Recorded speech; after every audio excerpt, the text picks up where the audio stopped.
तू काय समजते काय स्वतःला? दया करते ती माझ्यावर? सॉरी शुभंकर, तिची पैशाची अडचण सोडवायची होती म्हणूनच ती सरोगसीसाठी तयार झाली. तिच्या दादाच्या ऑपरेशनच्या वेळेला, इनफॅक्ट समीरच्या आईच्या ऑपरेशनच्या वेळेला सुद्धा आउट ऑफ द वे जाऊन आपण तिला पैशाची मदत केली हे ती सोयीस्करपणे विसरली. आणि तूही सगळं शांतपणे ऐकून घेतलंस, काहीच बोलला नाहीस तिला का? काय बोलायला हवं? अपेक्षा काय तुझी? बोलण्यासारखं काही होतं का माझ्याकडे मी का? आणि काही गोष्टी सोयीस्करपणे तूही विसरली आहेस. एकदा सरोगसीचा निर्णय झाल्यावर आशू वाशू म्हणून डोक्यावर कोणी बसवलं तिला? तूच ना.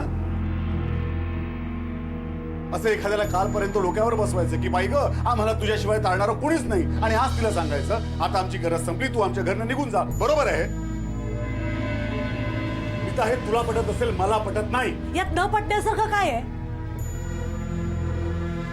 तिचा प्रत्येक हट्ट, प्रत्येक प्रॉब्लेम, प्रत्येक हवी असलेली गोष्ट आपण तिला आणून दिली ना.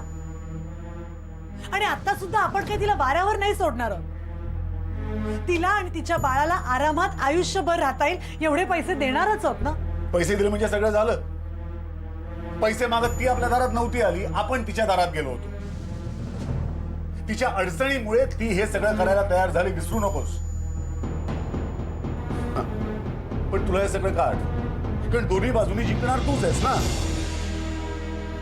पण जरा अश्विनीचा विचार कर मित्र. तिला धक्का नाही बसणार, ती चिडणार नाही. त्यामुळे ती काहीही बोलली तरी आपल्याला ऐकून घ्यावंच लागणार आहे. आपण तिचा कुठलाही गुन्हा केलेला नाहीये शुभंकर. केलाय. आपण तिचे गुन्हेगार आहोत. नाही. जर तिचं बाळ जन्माला आल्यानंतर त्याचं नीट पालन पोषण मी जर करू शकले नाही तर तो सगळ्यात जास्त मोठा गुन्हा होईल. अच्छा, आणि म्हणून तिच्या अशा अवस्थेत तू तिला घराबाहेर जायला सांगितलंस? तिला अशी कृतज्ञ कशी वागू शकतेस तू? कृतज्ञ? त्या किटीने तिला रात्री अपरात्री घराबाहेर काढलं ना, तेव्हा या घरात मीच तिला आसरा दिला होता. दिला होतास कारण तुला अश्विनीला स्वतःच्या ताब्यात ठेवायचं होतं, तिच्यावरच्या प्रेमापोटी नाही. मग आता तू हे मला सगळं बोललास त्या आशूवरच्या प्रेमापोटी का?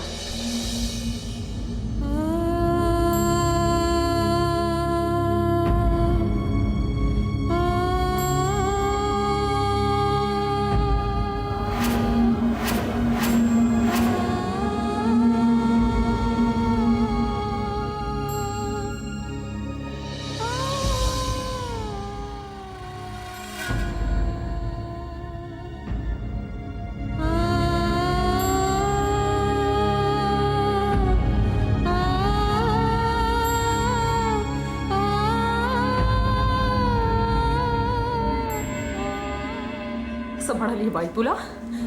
हा? आता सोडत नाही. किती किती आहे? काय समजते बाई स्वतःला?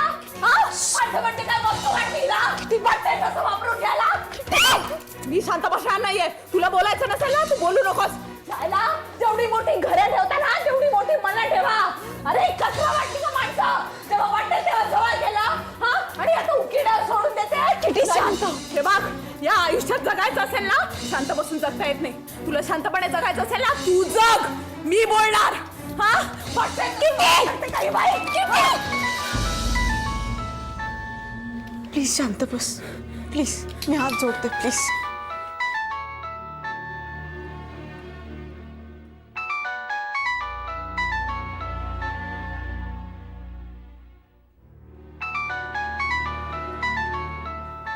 समीर,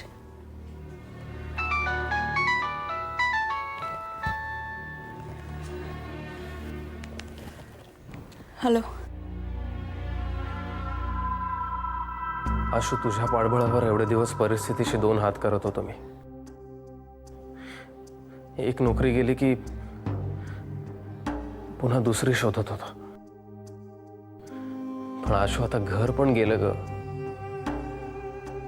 मकरंदच आता दुसरी सोय पाहायला लागते. त्याच्याच आधाराने राहत होतो इतके दिवस. आपल्या मातीची, आपल्या माणसांची किंमत आत्ता कळते आशू.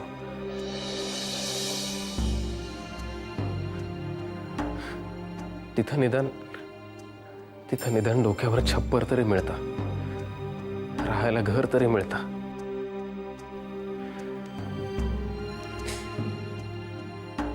आशू रडतेस तू. नाही, किती स्वप्न होती ना आशू. डिग्री घेईन, पैसा कमवेन, एक छान घर घेईन,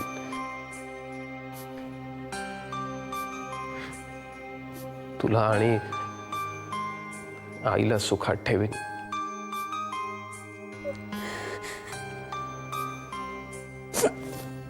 आशू,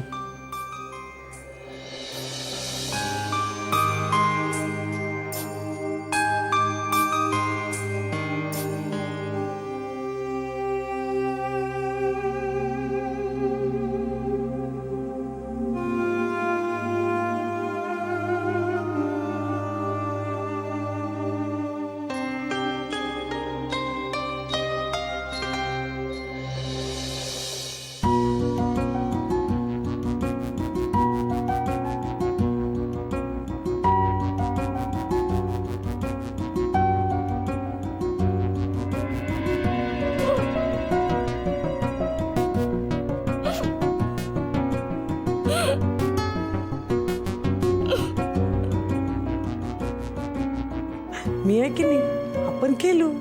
काय खेळायचो, मस्ती करायची. दादा माहिती एक गुड न्यूज.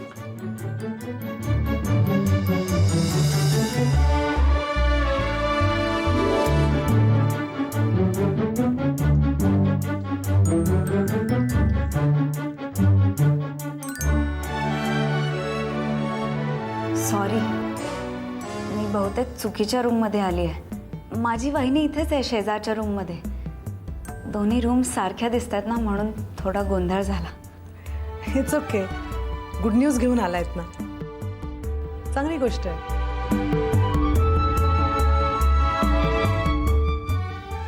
मी हात लावू?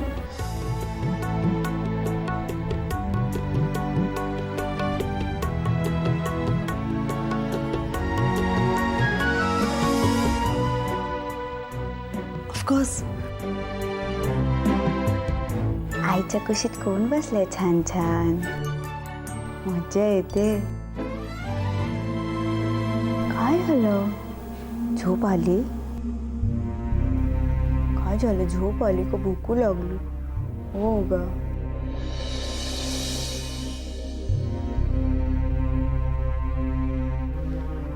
खूप गोड आहे तुमचं बाळ.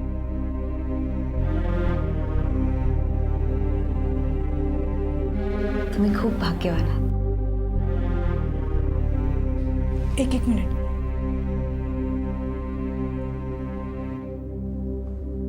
तुमचा देवावर विश्वास आहे? खूप. का? पुढच्या वेळी माझ्यासाठी एक प्रार्थना करा. काय? तुम्ही आता जे काही बोललात ते माझ्या बाबतीत खरं होऊ दे. आणि माझेच पैसे घेऊन माझं बाळ मला देऊन माझ्यावर उपकार करणार आहेस तू? तुझं काय जातंय? तुला काय माझ्या बाळाच्या जीवाची पर्वा? येऊन जाऊन तू माझ्या होणाऱ्या बाळाची भाडोत्री आई असे लक्षात ठेव. तू या घरात आलीस आणि माझी सगळी स्वप्न तोडून टाकलीस.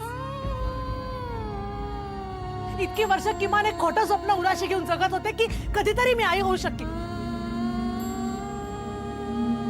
पण तू या घरात आलीस आणि तू मला दाखवून दिलंस की या जन्मात मी कधी आई होऊ शकत नाही. आशू, तू आता या घरात राहायची काही गरज नाही असं मला वाटतं. आम्ही तुला काही वाऱ्यावर सोडणार नाही आहोत. तुला आणि तुझ्या बाळाला व्यवस्थित आयुष्यभर जगता यावं एवढे पैसे देणार आहोत, ठरलेल्या कॉन्ट्रॅक्ट पेक्षा जास्त. तू एवढं सगळं शांतपणे ऐकून कसं काय घेऊ शकतो शुभंकर? नमिता, कारण चूक आपली आहे असं तुला वाटतं कारण तू फक्त आशूच्या पॉइंट ऑफ व्ह्यूने विचार करतोयस, माझ्या नाही.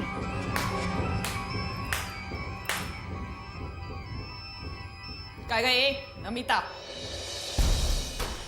फार गप्पा मारत होतीस ना संस्कारांच्या, सभ्यतेच्या. मी जेव्हा सरोगसीसाठी तुझ्याकडे आले होते तेव्हा. आणि काय काय आता कुठे गेले तुझे संस्कार आणि सभ्यता? गुंडाळून ठेवलेस का?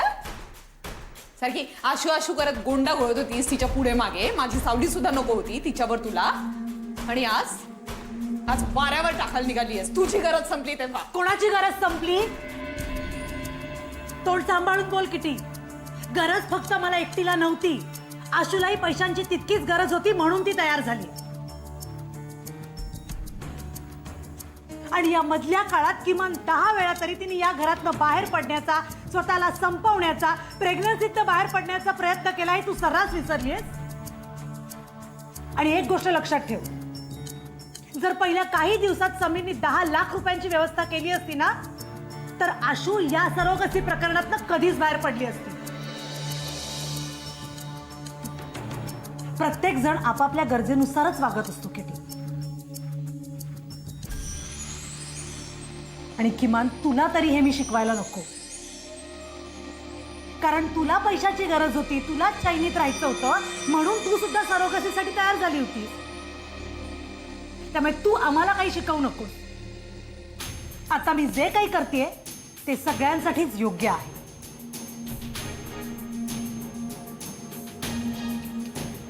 ह्याच्या मुलासाठी सुद्धा. किटी तुझा आता पुन्हा मोनिका, स्टॉप इट. शुभंकर, तू प्रत्येक वेळेला मला का बोलतोस? याचं कारण मी तुला मगाशीच सांगितलं मीता.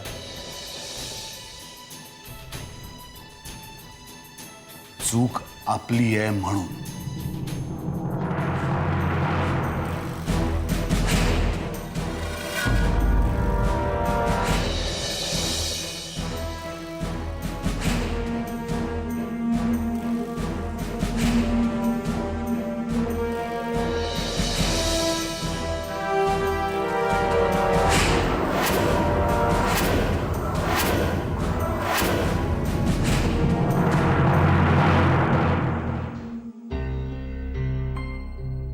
निघूया.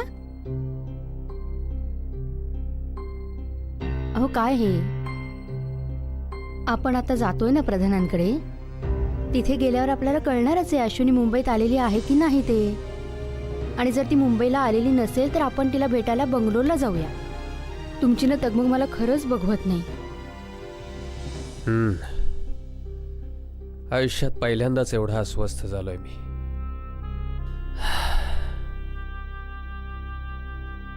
जीवाची उलघाल होती नुसती. तुमची तब्येत सगळ्यात महत्वाची आणि तुमच्या मनाला स्वस्थता आली पाहिजे. त्यासाठी मी तुम्हाला बंगलोरला सुद्धा घेऊन जाईन. तूच ओळखतेस मला. इतकी वर्ष संसार करतोय आपण, एवढं ओळखायलाच पाहिजे मी. ये. तुम्ही दोघं बाहेर चाललायत का कुठे? हो, जरा काम आहे. तुझ्यासाठी उकड करून ठेवली, ती खाऊन घे. हा, मी काय म्हणते, मी पण येऊ का? मला कंटाळा येतोय घरी बसून.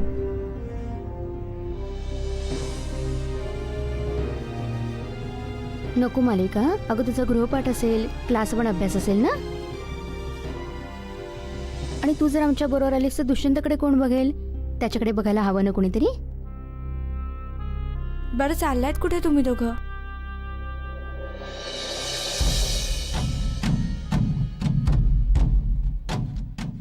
अगं आम्ही दोघं कुठे फिरायला नाही जातो. बाबांचं काम आहे ना जरा, त्याच्यासाठी जाऊन येतो ना. तू दुष्यंतकडे लक्ष ठेव. हा, जाऊन येतो आम्ही.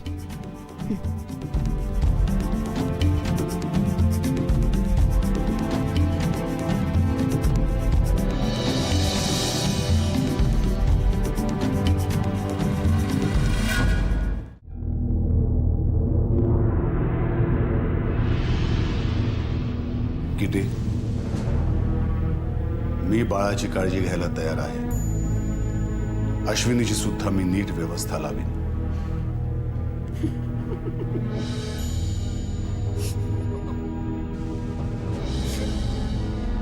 मस्त जमतं तुम्हाला दोघा नवरा बायकोला. छान. एकाने मारल्यासारखं करायचं आणि दुसऱ्याने रडल्यासारखं करायचं. अगं मला तर असं म्हणायचंच नव्हतं, पण नमिता म्हणाली म्हणून मी असं म्हणाल.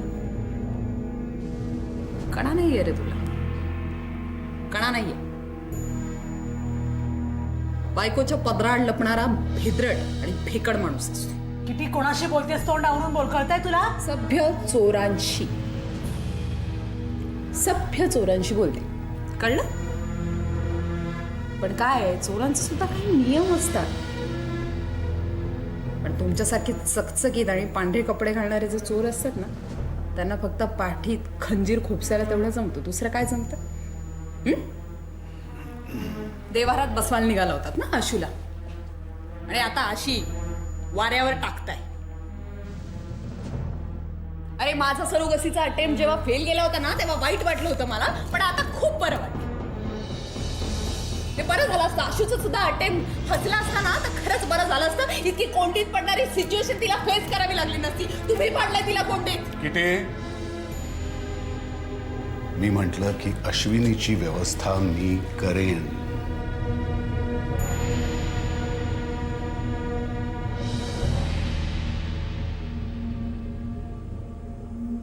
एक मिनिट.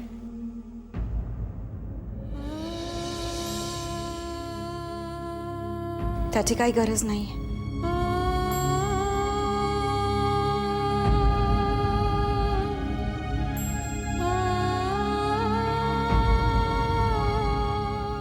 या तत्वशून्य माणसांबरोबर मलाच आता राहायचं नाहीये किटी.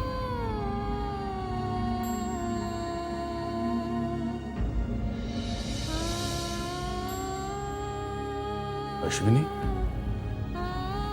चल.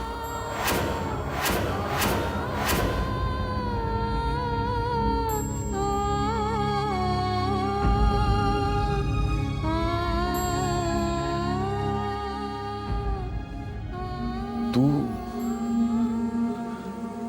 अगं कुठे राहशील? राहिले अधुरी अपुरी आता मी एकटी राहिले अधुरी अपुरी आता मी एकटी येऊनी गेले ऋतू तरी रुजले काही नाही. चल. आणि हो, तुमच्या जास्त पैशांची भीक नकोय. आपण जेवढे ठरलेत तेवढे मात्र हवेत, आणि ते पण वेळेवर. Namita, enjoy your every moment of your pregnancy.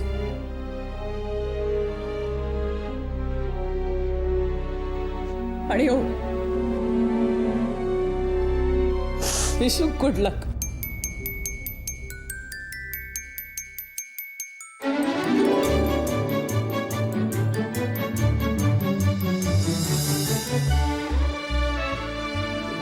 पाहिजे होते तुला जे सारेच देत आलो.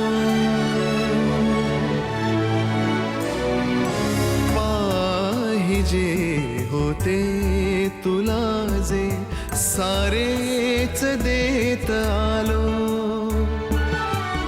देऊनी सारे तुला आता मी रिताही झालो. मीच देत राहण्याचे बंधन झाले. जीव घेणा हाच बंध अनुबंध